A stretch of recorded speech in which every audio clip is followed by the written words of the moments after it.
कीर्तनातून एक उदाहरण सांगतो. अरे मे महिन्याचे दिवस होते, दुपारचे 2 वाजलेले होते.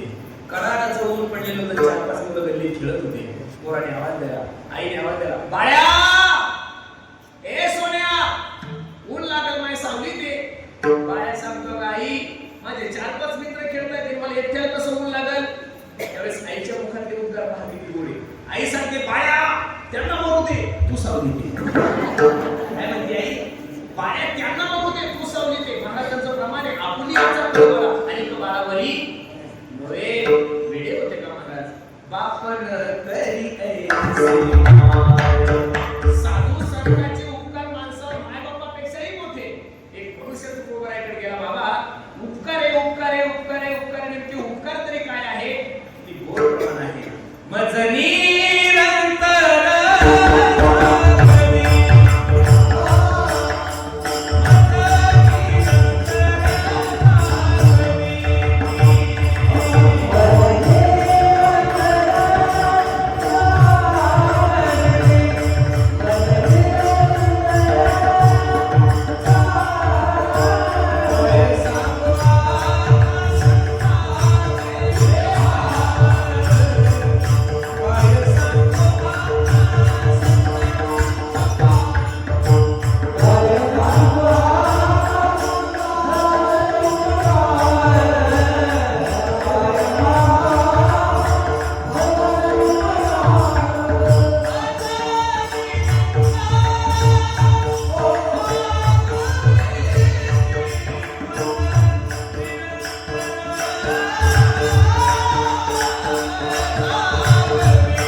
एवढं सुंदर नियोजन या सोलापर्यंत कुटुंबियांनी केलं.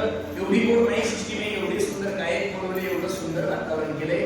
हे झोपीत असताना केलं का जागृत अवस्थेमध्ये केलं? तुम्ही एवढी शेती पिकवता, तुमचा परिसर उसाला चांगला आहे, म्हणजे सगळा 100% ऊस आहे, पाणी आहे, सगळ्या गोष्टी. तुम्ही शेतामध्ये एवढी मशागत घेता, एवढं चांगलं काम करता, हे झोपीत असताना करता का जागृती अवस्थेमध्ये? अरे पोरांना इंजिनियर करता, MBBS करता, डॉक्टर करता, एवढं सगळं जे नियोजन करता, हे तुम्ही झोपीत नाही करत, जागृतीतच करताय. पण तुकोबराय सांगतात, तुम्ही झोपलेले आहात असा माझा आरोप नाहीये. सगळेच जण जागे, पण जागे संसारात आहे, परमार्थ विषय जागे का मग थोडे का. पोरगी जन्माला आल्यानंतर तिला शाळेत नंतर टाकतो, पहिली तिची पॉलिशी करतो. माझ्या पोरीचं लग्नाचं कसं होतं, ती चालायला लागत नाही तरी याला तिच्या लग्नाची काळजी. 2029च्या आमदारकीची तयारी लोकांनी आतापासून सुरू केली. जिल्हा परिषदेच्या तारखे डिक्लेअर व्हायच्या तरी लोकांनी भेटीगाठी सुरू केल्या. मग सगळ्या गोष्टीची तयारी करताय. बसणाऱ्या मंडळीला माझी एक विनंती आहे, तुम्ही सगळे जागृत आहात. मग तुकोबराय तुम्हाला झोपा जागे का हवा म्हणतात? याचं कारण जागृतीत आपण संसारात आहोत, परमार्थात आपण सगळे मंडळी झोपलेले आहोत आणि परमार्थाविषयी झोपलेले आहोत. ते माय बाबाला साधू संतांनी जागृत केलं. उठा जागे वारे आता स्मरण करा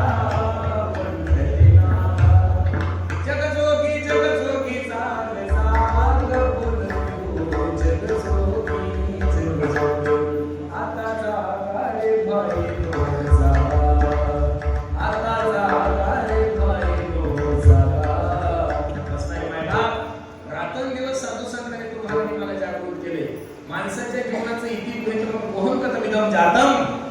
मागच्या स्वामीचा आवाज वाढवला, हा आवाज कमी येतो यांना, मागचा आवाज वाढवू, पुढचा थोडा कमी. मोहन कथमिदम जातम. मी आलोय कुठून, मी कोण ऐसा करावा विचार म्हणे ज्ञानेश्वर निवृत्तीचा. मी आलोय कुठून, मला करायचं काय, मला जायचं कुठे, या सगळ्या गोष्टी कृषी विसरून गेला. नुसती माणसाची धावपळ चालू आहे. भागवतामध्ये एक श्लोक किती सुंदर आहे पहा. काल व्याला मुकुंद्राशत्राशने नाशने तवे श्रीमद भागवतम शास्त्रम करो केलेलं भाषितम. एक मोठा अजगर आहे गड्यानं. त्याच अजगराच्या मुखामध्ये तुम्हीही बसलेले आहात आणि त्याच अजगराच्या मुखामध्ये मीही बसलेलो आहोत. आपण कुठपर्यंत सुरक्षित आहोत? जोपर्यंत तो आजवर तोंड बंद करत नाही. ज्या दिवशी आजवर तोंड बंद करत त्या दिवशी ज्ञानोबराची ज्ञानेश्वरी पुढा उभी तुम्हाला आठवण. हे काळाची तोंडी घातली लोणियांची कुंडी माशी पाक पाखरी तव हे सरे क्षण भरपूर जीवन की करी का तर प्रार्थना केली ना केली. माय बाप कोण दिवस येईल कैसा नाही देहाचा भरोसा. मग सगळ्या गोष्टीची तयारी करणारे माय बाप इथं जेवढ्या काही माझ्या आई बहिणी बसलेले आहे, जेवढे काही वडीलधारी मंडळी बसलेले आहे, सगळ्या गोष्टीची तयारी करणारे तुम्ही लोक. तुम्ही मरणार आहे, मीही मरणार आहे. या मरणाची कधी तयारी करणार आहे? काही लोक मरणाची बी तयारी असते. हो मरणाची सुद्धा तयारी आहे ना. श्वास श्वास प्रकृष्ण भजी दुधा सासरा होय ना जाणीस श्वासची आवण होय न होय. काय गोड सांगतात महाराज बाबा, किती सुंदर प्रमाणे पहा. करारे बापानो साधन हरीचे, करारे बापानो साधन हरीचे,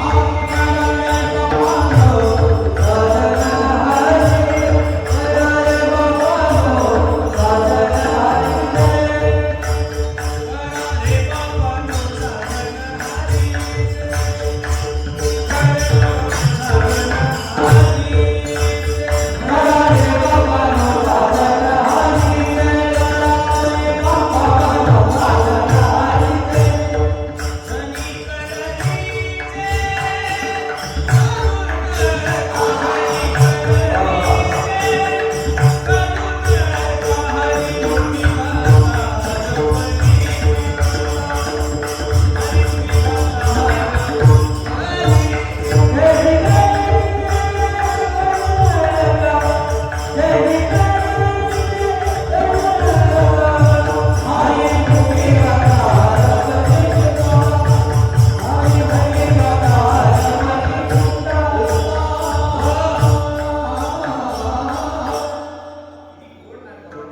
करारे बापानो साधन झनीकरणीचे करू नका.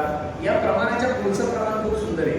येणे हे जन्म यमाची यातना ऐशी या साधना करा. काही बसणारी मंडळी असं साधन करा की जगाला ज्या गोष्टीची भीती त्याच्या तोंडात तुम्हाला मानता. तुम्ही गावावर विजय मिळू शकता. तुम्ही जर बुद्धिमान असाल तर एका गावावर तुम्ही 50-50 वर्ष सरपंच राहू शकता. एवढी ताकद तुमच्याकडे कौशल्य असं राहू शकता. तुम्ही तालुक्यावर विजय मिळू शकता, जिल्ह्यावर, महाराष्ट्रावर, देशावर, पण या जगावर विजय मिळू शकता. पण या जगात एक गोष्ट अशी की म्हणजे काळ. त्या काळावर आतापर्यंत कोणाला विजय मिळवता आला नाहीये.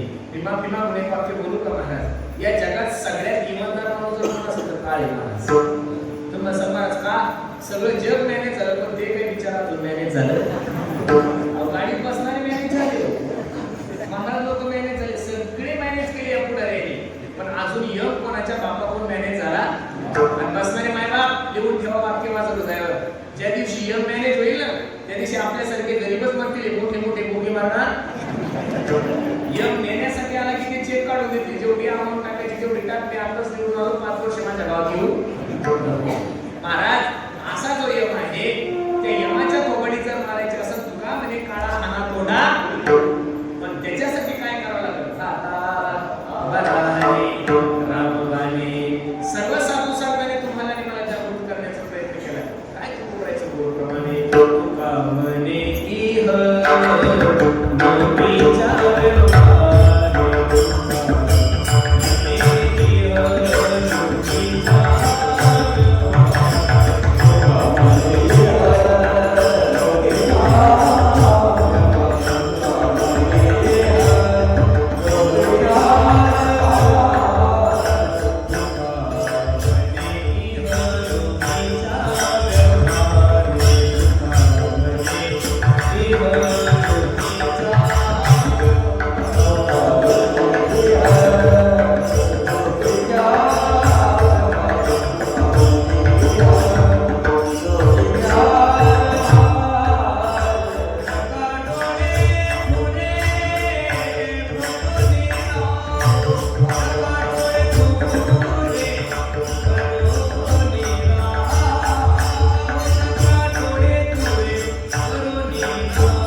तुमचा वेश उत्तर प्रदेशचा दिसला त्याच्यामुळे बरं मला वाटतं तुम्ही तिकडेचेच महात्मा आहात. मराठी येते ना तुम्हाला? हा. कोरोनाच्या नंतर आपल्याला असं वाटलं होतं लोक माळकरी होती, लोक देवदेव करते का, असं काहीच झालेलं नाहीये. कोरोनाच्या नंतर लोक जास्त बिघडले ना. लोकांना माहिती आता कोणताही रोग कधी येऊ शकतो. खाऊन घ्या, पिऊन घ्या. अख्ख्या महाराष्ट्रामध्ये खाण्यापिण्यामध्ये जर कोणाचा जिल्ह्याचा नंबर येत असेल तर तुमचा जिल्हा पहिल्या नंबर. एखाद्या महाराजाला जर रात्री प्रवासात भूक लागली तर कमीत कमी 50 किलोमीटर व्हेजिटेरियन हॉटेल सुद्धा सापडते. एवढं सुंदर परिसर आहे.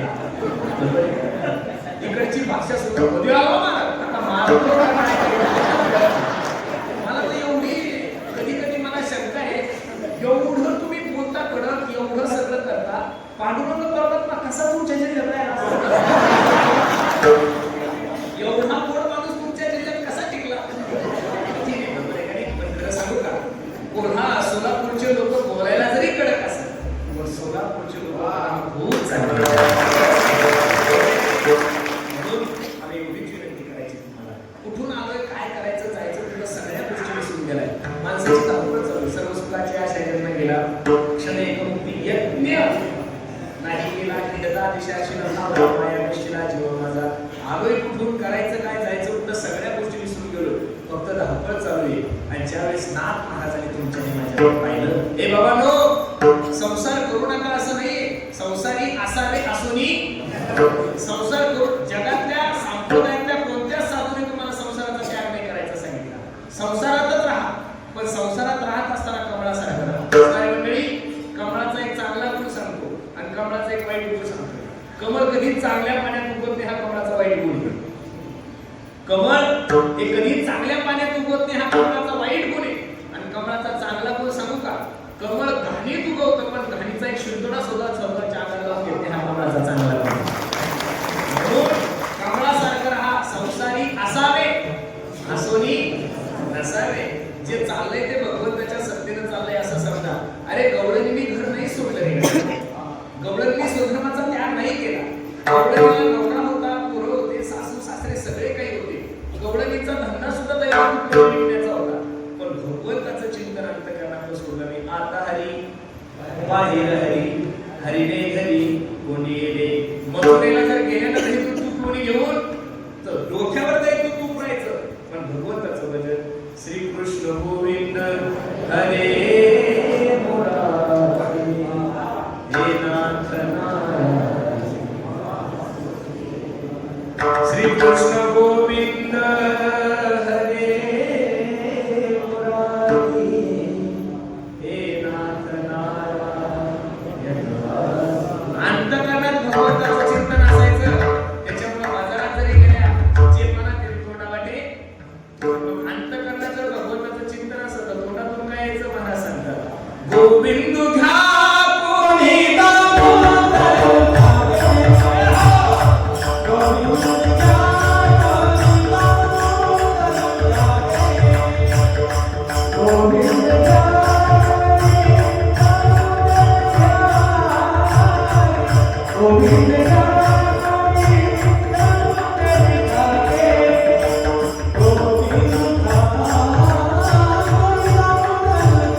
त्यांनी धंद्यात सुद्धा परमार्थ केलाय आणि आपण परमार्थाचा सुद्धा धंदा केला नाही कळलं चांगली गोष्ट आहे. पांडुरंगा पुत्रेश्वर भगवंता हे लोक असेच साधे राहते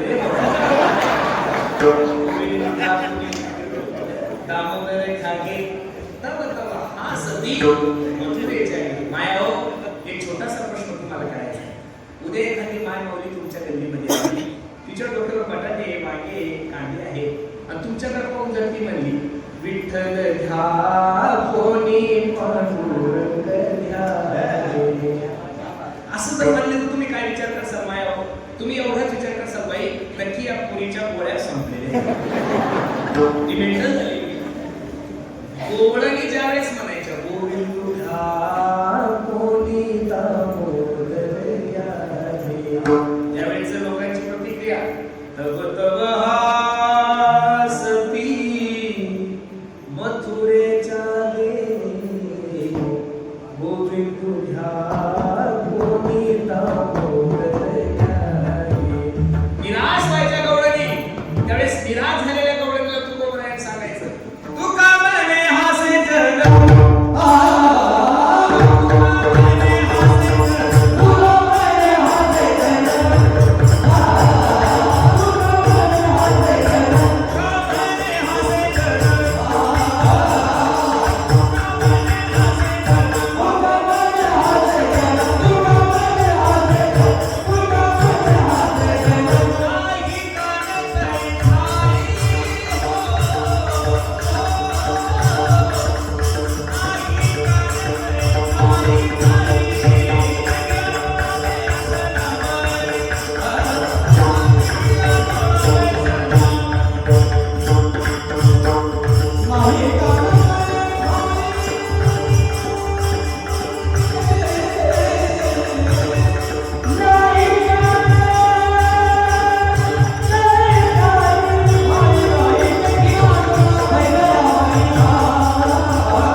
तुम्ही सासूला देसाल तो भाग्य काय सासू तुम्हाला देऊ शकत आता कशातून आता म्हणाल तरुणी ठेवता हे शाव बुद्धिला ऐका कन्या विक्रयो दंपतीनांच्या कल्पना एक जुना काळ असा होता सासू पाहिली की सुनाशी तर आता उलट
आपण दारामध्ये काही वाळवण घालतो, मूग असेल, उडीद असेल, गहू असेल, ज्वारी असेल.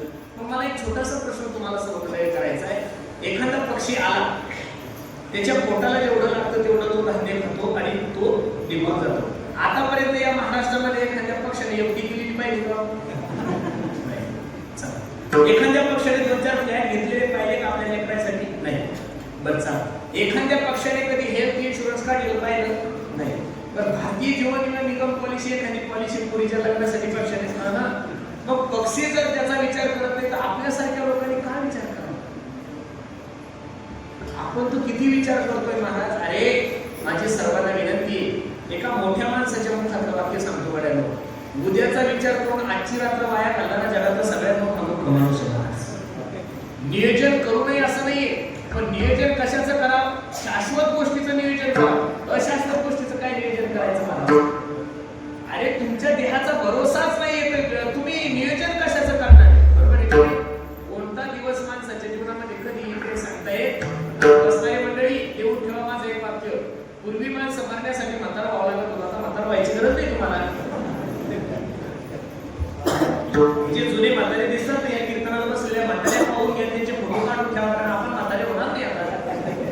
तुमचं आणि माझी वर्षाची वया मर्यादाच 50 आहे. 50च्या पुढे आपण जगू शकत, कारण जेवढं झपाट्यानं आपण पुढे चाललोय तेवढं झपाट्यानं आपण परत जवळ यायला. पूर्वी गावामध्ये जर एखादा म्हातारा मेला तर तो फक्त वयस्कर झाल्यावर मरत होता. आता 10-10, 15-15 वर्षाच्या मुलांना सुद्धा हृदयविकाराचे झटके यायला लागले. कोणत्या दिवस माणसाच्या जीवनात कसा येईल काही सांगता येत नाही. पूर्वी माणसाला काहीच नव्हतं महाराज, एकदम लोक संयमानं राहत होते, संयमानं खात होते. 72चा दुष्काळ पडला, लोकांना खायला भेटत नव्हतं. ज्यांनी 72चा दुष्काळ पाहिला, लोक सांगायचे महाराज आम्ही चिचीचा पाला खाल्ला हो, 8-8 दिवस पाणी प्यायला भेटत नव्हतं तरी लोकांनी आत्महत्या केली नाहीये. मग 72च्या दुष्काळामध्ये पाणी नव्हतं तरी लोकांनी आत्महत्या केली नाही. आता सगळं काही असून लोक आत्महत्या का करतात? आता दुष्काळ जरी कमी असला तरी लोक विचारात भिकारी झालेले महाराज. ज्याला त्याला श्रीमंत व्हायचंय, ज्याला त्याला मोठं व्हायचंय, ते कसं व्हायचंय? कष्ट न करता श्रीमंत व्हायचं ना अभ्यास न करता ज्ञानी व्हायचं. दोन गोष्टी लक्षात ठेवून आहे का? कष्ट न करता श्रीमंत होण्याच्या नादात तर लोक केबीसी मध्ये गेले ना. कष्ट न करता श्रीमंत होण्याच्या नादात तर लोक शेअर मार्केट मध्ये गेले ना. कष्ट न करता श्रीमंत होण्याच्या नादात तर लोक विशी मध्ये गेले ना. गेले ना. बरोबरच आहे. रिझर्व्ह बँकेने तुम्हाला नॅशनलाइज रेट काढून दिला की 6.5% वर तुम्हाला आम्ही व्याजदर देऊ शकत. नॅशनलाइज बँकेने 7.5% सांगितलंय आणि पतसंस्था सांगते की मी तुम्हाला 9% वर देऊ शकत. अरे मग तुम्ही सगळे बुद्धिमान लोक आहात. एखादा माणूस जर तुम्हाला 1 लाखाचे 10,000 देत असेल तर थोडं तरी डोक्याचा उपयोग करा ना. की असं कोणतं डेव्हलपमेंट असेल की हा लाखाचे 10,000 का म्हणून देतोय? तो फक्त 2च महिने देतो. 2 हप्ते दिले तरी तो 80,000 फायदे देतो. श्रीमंत होण्याच्या नादात लोक ऑनलाईन रमीमध्ये बर्बाद झाले. श्रीमंत होण्याच्या नादात लोक केबीसी मध्ये गेले. श्रीमंत होण्याच्या नादात आणि खरं सांगू का महाराज तुम्हाला, अरे इथं रात्रंदिवस आपले मायबाप कष्ट करतात तरी त्यांच्या डोक्यावरचे पत्र बदलले नाही अजून. माझा शेतकरी सकाळी 8 वाजता शेतात गेला, संध्याकाळी 6 वाजता घरी येतो. 4 बैलाचं काम एखादा शेतकरी करतो तरी तो बिचारा फक्त जन्मामध्ये एका मुलीचं लग्न करू शकतो महाराज, एखादं साधं घर बांधू शकतो. कष्ट करून जर आपल्या घरावरचे पत्र बदलले नाही तर तुम्ही रमी खेळून 2-4 कोटीचे मालक होसाल. तुम्ही शेअर मार्केटमध्ये पैसे गुंतवल्यानंतर आतापर्यंतचा इतिहास आहे मी नारदाच्या गादीवर सांगतो. ज्यांनी ज्यांनी शेअर मार्केट खेळलं महाराज ते 100%पैकी 100% सगळे बर्बादच झालेले. त्यातला कोणी श्रीमंत नाही झाला. ते दिसतंय फक्त. ते तुम्हाला दिसण्यासाठी चांगली गाडी घालत, घरची परिस्थिती नाजूक जरी असली तरी ते येऊन घेऊन फिरत तुमच्या समोर. हप्त्यावर मोबाईल घेते, आयफोन घेईल. तुम्हाला वाटतं बाबा आता साधा फोन माणूस आयफोन घ्यायला लागला. तो शेअर मार्केट मुळे नाही, तुमच्या खिशातले पैसे काढण्यासाठी राबवलेली त्याने ती योजना आहे. म्हणून कष्ट न करता कोणी श्रीमंत होऊ शकत नाहीये आणि अभ्यास न करता कोणी ज्ञानी कसा होईल महाराज? प्रारब्धानं तुम्ही प्रसिद्ध होऊ शकता, प्रारब्धानं अभ्यास नाही होणार. प्रारब्धानं तुमच्याकडून अभ्यास होणार नाहीये. प्रारब्धानं लोक तुम्हाला मानतील. माझ्या गुरुजीचे वाक्य कधीच वाया जाणार नाही. ते म्हणतात तुम्ही येड्यातले शायरे. काय शब्द वापरतात ते? तुम्ही येड्यातले शायरे. ज्या दिवशी शायरीची परीक्षा होईल त्या दिवशी तुम्हाला पंक्तीत बसवल्या जाणार. प्रारब्धाने तुम्ही प्रसिद्ध होऊ शकता. प्रारब्धाने, अरे प्रारब्धाने तुम्ही सोलापूर जिल्ह्याचे पालकमंत्री होऊ शकता. प्रारब्धाने तुम्ही महाराष्ट्राचे मुख्यमंत्री होऊ शकता. पण तुम्हाला आयएस व्हायचा असेल तर अभ्यासच करावा लागेल. आयएस माणूस आतापर्यंत महाराष्ट्रात कधी प्रारब्धान झाला नाही. आयपीएस माणूस कोणताच प्रारब्धान झाला. अरे आयएस होण्यासाठी, आयपीएस होण्यासाठी 16 तास अभ्यास करावा लागतो. हा प्रारब्धाने तुम्ही 5वी जरी फेल असले तरी तुम्ही आमदार होऊ शकता. प्रारब्धाने तुम्ही खासदार होऊ शकता. खासदार नाही तुम्ही मंत्री होऊ शकता. तुम्ही देशाचे पंतप्रधान होऊ शकता. कशाला? तुमच्या प्रारब्धाने. पण तुम्हाला जर आयएस व्हायचं असेल तर तुम्हाला अभ्यासच करावा लागेल.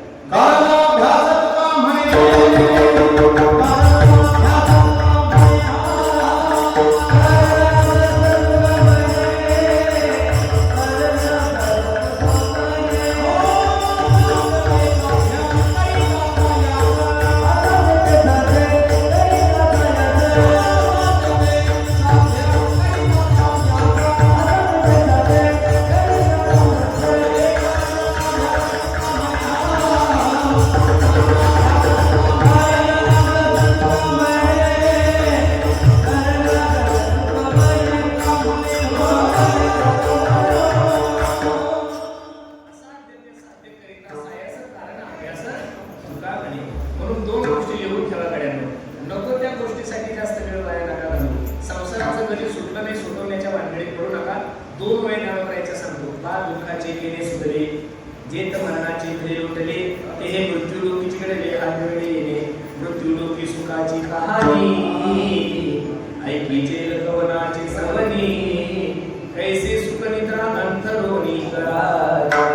संसाराचं गणित सांगत असताना माझी गोष्टी मला एक उदाहरण सांगतात. संसार म्हणजे केळीचं पाणी म्हणतात. कशाचं पाणी? संसार म्हणजे कशाचं पाणी? आणि ते केळीचं पाणी शिवण्यासाठी मी तुम्हाला सुई दिली, दोरा द्यायला सांगितलं, कीर्तन संपेपर्यंत मला केळीचं पाय शिवून द्या. तुम्ही जसं शिवायला सरमाया तसं ते फाटतं शिवता येत, तसं आपल्याला असं वाटतं की लग्न झाल्यावर माझं बरं होईल, लग्न झाल्यावर असं वाटतं पोरग झाल्यावर माझं बरं होईल, पोरग थोडं मोठं झाल्यावर बरं होईल, पोरगाला नोकरी लागल्यानंतर बरं होईल, सूनबाई आल्यानंतर बरं होईल. माया खरं सांगा बरं कधी होतं, ज्या दिवशी लेकराचं लग्न होतं तुम्हाला सूनबाई येते आणि ती सूनबाई तुमच्या कमरातला घालून ज्यावेळेस तुम्हाला घराच्या बाहेर काढली त्या दिवशी जन्माला त्याची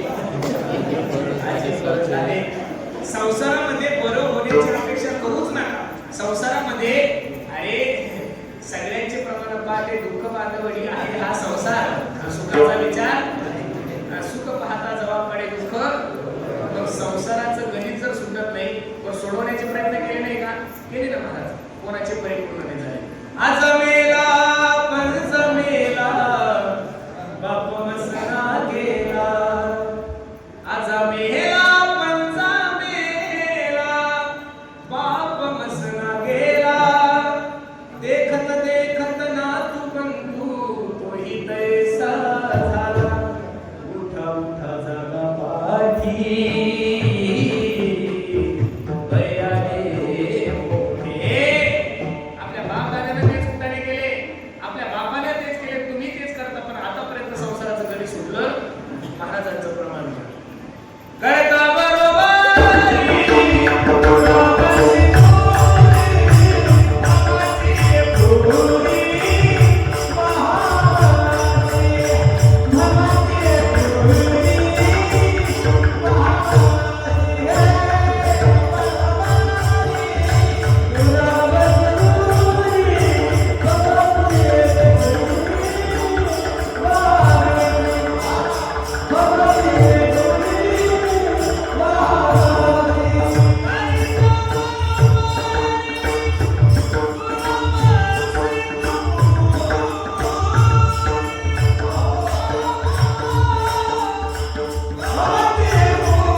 संसाराचं गणित असं आहे, आपल्याला कापसाचे 4 लाख रुपये होणार असेल, ऊसाचे 4 लाखाचा चेक आपला घरी यायचा असेल तर 5.5 लाखाचं गड्डा अगोदरच पडेल असेल.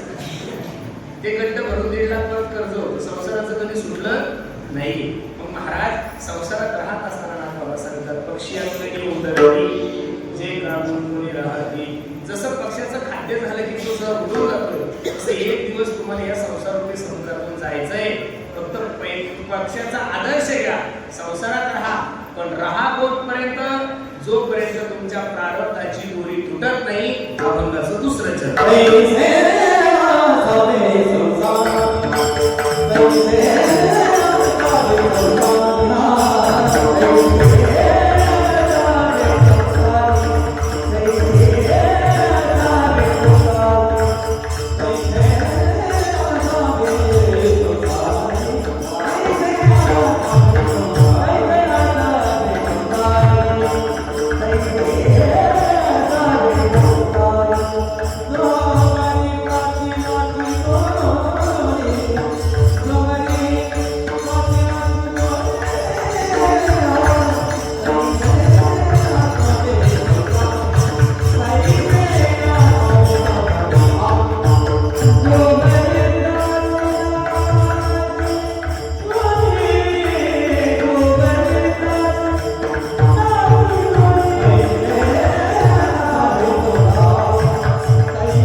पक्षी जसा अंगणात उतरतो जेवढं लागतं तेवढं आपण घेऊन जातो. पैसे असावे संसारी, बाकीचा ताण घेऊ.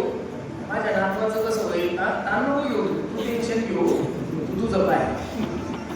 तुझं आता जिवंतपणे खायचा निर्णय, नातवाचा विचार कशाला करू?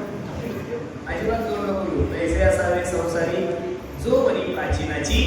प्राचीनाची या शब्दाचा अर्थ आहे प्रारब्धाची दोरी. जोपर्यंत तुमच्या प्रारब्धाची दोरी जिवंत आहे, शिल्लक आहे, तोपर्यंत जगा गड्यांना. ज्या दिवशी यमाचा मिस कॉल येईल ना, तुम्ही कीर्तनात राहा किंवा बेडरूम मध्ये राहा. अहो काय टॉयलेट मध्ये मेले, टॉयलेट तोडून त्यांना बाहेर काढावं लागलं. वरून एकदा कॉल आला की तुम्हाला उठवाच लागतो. तू इच्छा असो नसो उचलावंच लागतं. ए मन मुसाफिर तुझे जाना पडेगा, काया पोटी खाली करना पडेगा. उड़ जाएगा एक दिन पंछी, रहेगा पिंजरा खाली, ओ पिंजरा खाली, पिंजरा खाली. बसणारे मायबाप, एक दिवस प्रत्येकाला जायचं ना. ते जाण्याच्या अगोदर माणसाने श्वास श्वास प्रभू कृष्ण भजी, वृद्धा सास न होय, ना जाने श्वास की आवड होय न होय. प्रत्येक क्षणाला देवाचं चिंतन करा. क्षण सुद्धा भगवंताच्या चिंतनाने न वाया नका जाऊ देऊ. जे चाललंय ते माझ्या भगवंताच्या संगतीनं चाललंय. समजा मेरा आपकी कृपा से सब काम करते हो तुम कन्हैया, करते हो तुम कन्हैया, मेरा नाम हो रहा है, मेरा आपकी कृपा से सब काम हो रहा है.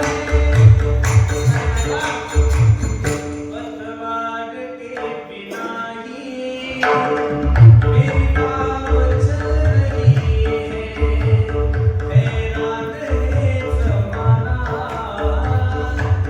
देवाला तुम्हाला जर वाचवायचं असेल ना महाराज, तो कसंही वाचवणार म्हणजे वाचवणार. पाठीमागं 6-7 महिन्यापूर्वी अहमदाबादला एक विमान लॉन्च झालं माहिती ना तुम्हाला. त्यातले सगळे लोक मेले आणि एक उडून खाली पडले. मरण आलं ना महाराज, तुम्हाला जावंच लागलं. टेंभुर्णीला एका मित्राने सुंदर अशी पल्सर घेतली महाराज, 2.5 लाखाची नवीन गाडी आहे. आणि 3 जण मित्र चालले कुर्डवाडीला. रोड खूप चांगला आहे पण छोटा असल्यामुळे गर्दी नाही. चांगला रोड आहे. 80च्या स्पीडनं चाललेलं शिरूरतीर्थ नाही का, 80च्या स्पीडनं चाललेल्या एका उसाच्या ट्रकला समोरासमोर धडकले. माझ्या प्रश्नाचं उत्तर द्या. 3 जण गाडीवर आहे, एक पुढचा मधला आणि मागचा. समोरासमोर उसाच्या ट्रकला धडकल्यानंतर सगळ्यात जास्त कोणाला लागलं पाहिजे, पुढच्याला म्हटल्याला का मागच्याला? तुम्ही कधी धडकले नाही ट्रकला? एखाद्या वेळी धडकून म्हणजे पुढच्याला जास्त अनुभव पाहिजे ना. अरे समोरासमोर उसाच्या ट्रकला धडकले, सिंपल लॉजिक आहे. टू व्हीलरवर जो माणूस आहे समोरासमोर धडकल्यानंतर सगळ्यात जास्त कोणाला लागलं पाहिजे? कोणाला लागलं पाहिजे? नशीब पाकिरी चांगलं असतं. पुढचं उडून पडतं त्याला काही होत नाही, मागचं शेतात पडतं त्याच्या भुकऱ्याला लागतं. मग धनेले शहरात इथं तुम्ही काय लावणार? इथं एवढंच लावायचं, ज्याचं आलं त्याला, ज्याचं आलं. 140 कोटी लोकसंख्या आपल्या देशामध्ये, तर त्यातल्या कमीत कमी 50 कोटी लोकांना तर कोरोना झाला असा. 100 कोटी झाला, 50 सुटले असतील. बरं झालं 50 कोटी लोकांना झाला. मग 50 कोटी लोकांना कोरोना झाला म्हणजे सगळेच मेले का? फक्त कोरोनानं काय केलं, एक गलती खूप मोठी केली. परत जर कोरोना आला तर महाराज मी त्याच्यावर 101% केस करणार. तुम्ही समजा का कोरोनात लोक मेले पण जे मरायला पाहिजे होते ते नाही मेले, ते खूप मोठं होते. ज्यांना अख्ख्या गावाला तुम्हाला त्याचा 25 कोरा सुद्धा होण्याची गरज नाही. आणि ज्या बिचाऱ्याने गावाची सेवा केली त्या नुसतं खोकला यायचं नेहमी चालत, तसं दवाखान्यात केलं तसं कापडातच लागलं. ज्याचं आलं ना महाराज त्याला जावं लागणार. घडी घडी काळ वाट याची अजून किती आहे? एक छोटस प्रमाण अजून. देह जाणार जाणार याचे काळ लोक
मध्ये त्याचा मुक्काम पडला. त्याने एखाद्या वारकऱ्याच्या घरी जा, बाबा पांडुरंगाचा वारकरी पंढरपूरला चाललो, सायंकाळची वेळ आहे, माझी काही व्यवस्था होईल का झोपण्याची?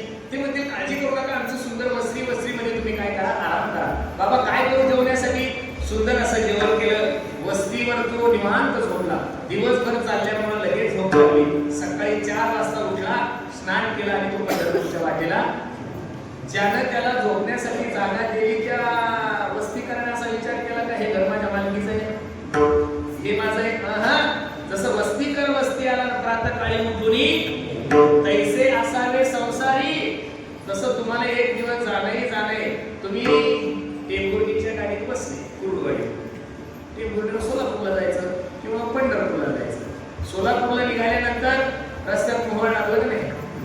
मोहोळ आल्यानंतर गाडी चालली होती कुठं? बसव कल्याणला. कुठं चालली होती? सोलापूर, कर्नाटक, बरोबर आहे का नाही? सोलापूर आल्यानंतर कंडक्टरने बेल वाजवली, सोलापूरवाले उतरा खाली. याचं तिकीट सोलापूर पर्यंत होता. हा उतरला. तो म्हणला ओ कंडक्टर, हे जे सरकारीच्या गाड्या आहेत ते आमच्याच बापाच्या आहे. कोणाच्या आहे? आमच्याच बापाच्या आहे. हे सगळं सरकारची प्रॉपर्टी ती आमचीच आहे. कंडक्टरने विनंती केली, हो ऐका तुमचं तिकीट सोलापूर पर्यंत तुम्हाला उतरावं लागतं. आम्हाला कसं जमाल? मी मालक आहे एसटीचा. दोनदा प्रेमाने सांगतो, तिसऱ्यांदा कंडक्टर गच्ची धरतो. त्याला काय करतो? माझी विनंती तुम्हाला, कंडक्टरनं गच्ची धरायच्या अगोदर माणसाने उतरलं पाहिजे. यम नेण्याच्या अगोदर आपण असं म्हणलं पाहिजे, देवाला मरण माझे मरुणी गेले, अमरण गेले. देवा तू काय मला घेऊन जाणार? माझं काम संपलं, माझा परमार्थ संपलाय, सगळं संपलं, चाल कधी येणार मला सांग, मी येण्यासाठी तयार आहे. अरे असं जीवन जगा. शेवटी मरता तो म्हातारे महाराज असे 2-4 वेळेस बाजून खाली घेतात तरी यांचा प्रांत सगळे पाव नेलावे 4-4 वेळेस भेटून जातात. पावणे माझा डगर कधी मरत तर बरोबर 4 वेळेस येऊन जाऊन झालं. एकदा गेलो तर म्हणजे एकदा याला झालं म्हणजे ताण नाही. 4 वेळेस त्याला खाली घेतात. अरे लोकांनी आपल्या मरणाची वाट पाहावी, एवढे दिवस जगूच नका गाड्या. जीवन एवढं जगा की आपण गेलं की लोकांच्या डोळ्याला पाहायला लागलं पाहिजे. बस महाराज सांगतात, वस्तीकर वस्ती आला, प्रातःकाळी उठून गेला, पक्षी अंगाने उतरती, वस्तीकर वस्ती आला. ह्या जर 2 धारणा तुम्ही ठेवल्या तर शरणे एका जनार्दन ऐसे असं का भय? मग कशाचं भय? तुम्हाला भयच नाहीये. तुम्ही जर तुमच्या अंतःकरणामध्ये सगळ्यात मोठं भय कशाचं आहे? काळाचं आहे. पण तुम्ही जर पक्षाची भूमिका ठेवली, तुम्ही जर वस्तीकराची भूमिका ठेवली तर ना बाबा सांगता शरणे एका जनार्दन ऐसे असं भय कवन तैसे असावे संसारी दोरी प्राचीनाची दोरी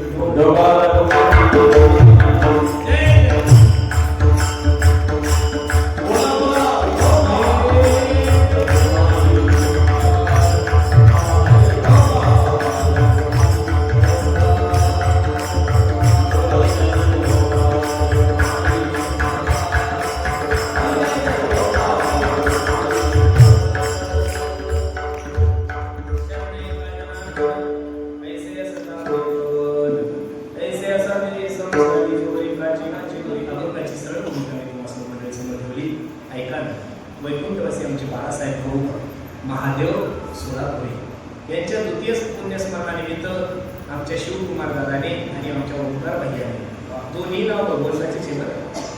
भोलेनाथाचे. शिवकुमार नाव सुद्धा भोलेनाथाचं आहे आणि ओंकार नाव कोणाचं आहे? भोलेनाथाचं आहे. दोन्ही मुलांनी अगदी सुंदर नियोजन केलंय. मला बसणाऱ्या मंडळीला विनंती करायची कळलं, बघा नाही काही जमलं तरी चालेल, पण प्रत्येकानं आपल्या बायकोची सेवा केली. अरे पैसों से खाना मिल सकता है, पैसों से भूख नहीं खरीद सकते आप. पैसों से किताबें खरीद सकते हो, पैसों से ज्ञान नहीं खरीद सकते. पैसों से अच्छा बिछाना खरीद सकते हो, पैसों से नींद नहीं खरीद सकते. उसी तरह पैसों से बहुत अच्छी बीवी आप लोगों को मिल सकती है, लेकिन पैसों से एक बात इस बाजार में नहीं मिलती, उसे माँ बाप कहते हैं.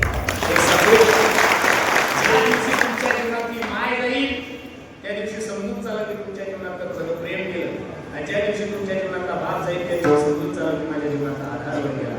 सचिन तेंडुलकरांना भारतरत्न पुरस्कार जाहीर झाला. मीडियावाल्यांनी प्रश्न केला, सचिनजी काय वाटतंय तुम्हाला? सचिन सांगतोय, आज मी क्रिकेट विश्वातील सगळ्यात मोठा व्यक्ती मास्टर ब्लास्टर सचिन तेंडुलकर म्हणून माझी ओळख आहे. माझं या भारताने माझी कला, माझं गुण, माझं कौशल्य पाहून मला भारतरत्न पुरस्कार दिला. पण हे बोलत असताना सचिनच्या डोळ्याला तारा लागले. तर सचिन सांगतोय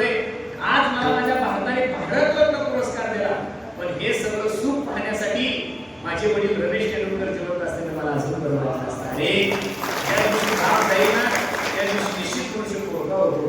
मला आमच्या शिवकुमार भैयाला आणि आमच्या ओंकार दादाला सांगायचं, दादा तुमचा बाप ज्या ठिकाणी असेल ना त्या ठिकाणी हा कार्यक्रम पाहत असेल, हे सगळं वातावरण गुणीजन गायक वादक माईक सिस्टीम सगळं वातावरण पाहत असेल तर मी नारदाच्या गाडीवर सांगतो तुमच्याही बापाच्या डोळ्याला घाला लागण्यासाठी एवढं बोल नियोजन तुम्ही दूर.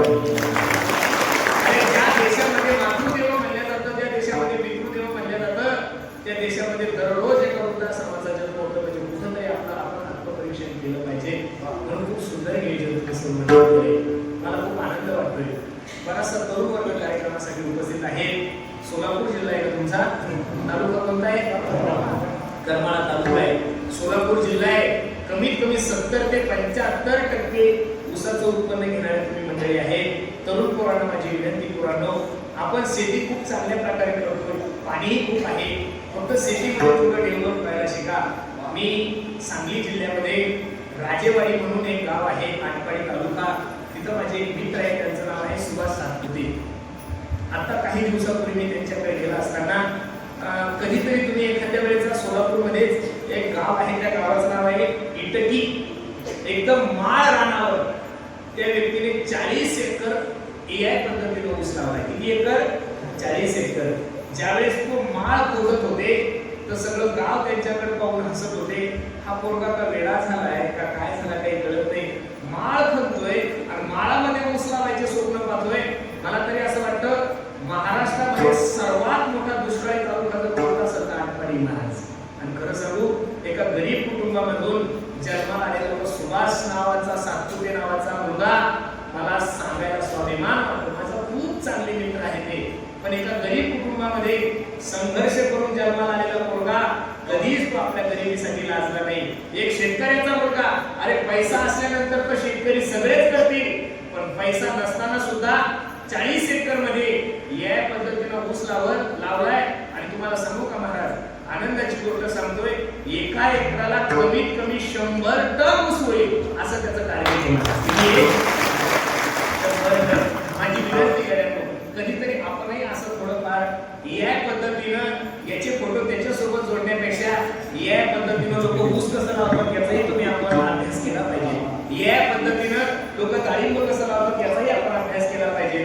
थोडा वेळ आहे तर 2-3 दिवस बारामतीला खूप मोठं कृषी प्रदर्शन चालू आहे. तिथं जाण शेतकरी एवढा आहे. हा देश कृषी प्रधान आहे. कोणता प्रधान आहे? हा देश पुढारी प्रधान नाहीये, कृषी प्रधान आहे. उद्योगपती प्रधान नाहीये, कृषी प्रधान आहे.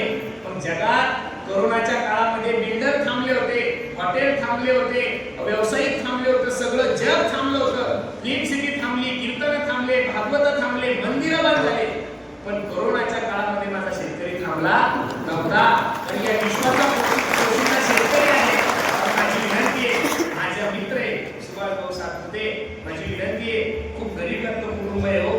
अगदी 12वी झाली, BCom करण्यासाठी पुण्याला आले, मुंबईमध्ये जाऊन आज कमीत कमी त्यांचा वटवृक्ष एवढा मोठा बिझनेसमॅन व्यक्ती आहे की महाराष्ट्रामध्ये चांगले चांगले लोक त्यांना ओळखतात. देशातले VIP चांगले चांगले IAS मुलं त्यांच्या संपर्कात आहे. मला तुम्हाला एवढंच सांगायचं, आपण थोडं टेक्नॉलॉजी पद्धतीने जर शेती केली, AI पद्धतीने जर शेती केली तर निश्चित आज जे तुम्ही 50 टन ऊस घेता तर तो तुम्हाला एका एकराला किती होईल? 100 टन होईल. याच्या पुढे सांगू, त्यांचं पुढचं टार्गेट असं आहे की पुढच्या वर्षी त्याच्या पुढच्या वर्षी एका एकराला कमीत कमी 200 टन ऊस झाला पाहिजे. किती? मला विनंती आहे, कधीतरी असंही मार्गदर्शन देण्यासाठी तुम्ही अशा माणसाकडे जा.